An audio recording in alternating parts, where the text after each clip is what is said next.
বগলপুর গ্রামের একেবারে শেষ প্রান্তে একটা পুরনো পুকুর।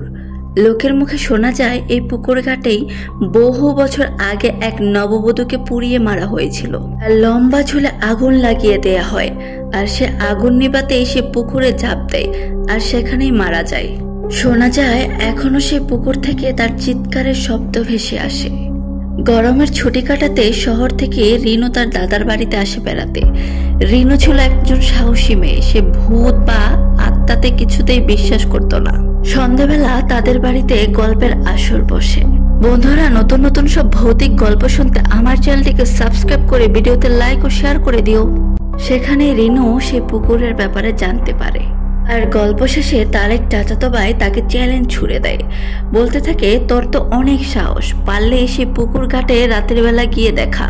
আর রিনুও সাহস দেখিয়ে রাজি হয়ে যায়।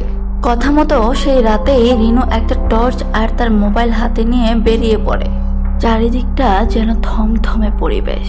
সে ভয়ে ভয়ে একাই গিয়ে পৌঁছায় সেই পুকুর পাড়ে।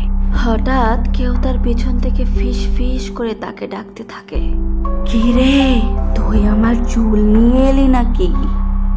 এরপর রিনু ভয়ে ভয়ে পিছন ফিরে তাকায়। আর সে যেটা দেখতে পায় সেটা দেখার জন্য সে একদমই প্রস্তুত ছিল না। ভয়ে তার হাত থেকে ফোনটা পড়ে নিভে যায়। সেই ভয়ানক দেখতে মেয়েটা ধীরে ধীরে রিনুর কাছে আসতে থাকে। রিনু চিৎকার করতে চাইছে, কিন্তু মনে হচ্ছে তার মুখ দিয়ে শব্দ বেরোচ্ছে না। সেই মেয়েটা রিনুকে তার কাছে টানতে থাকে। রিনু পালানোর চেষ্টা করতে যায়, কিন্তু সে তা পারে না। সেই মেয়েটা রিনুকে তার চুল দিয়ে পেঁচিয়ে নেয়। আর সে বিকট চিৎকার করে বলতে থাকে, তোরা কেউ আমার থেকে মুক্তি পাবি না।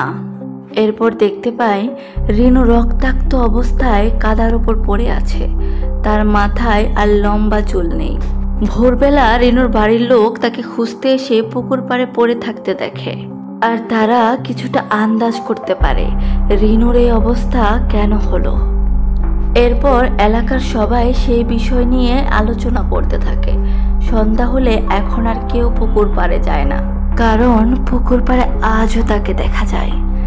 আর তার সেই ভয়ানক চিৎকারের শব্দ শোনা যায়।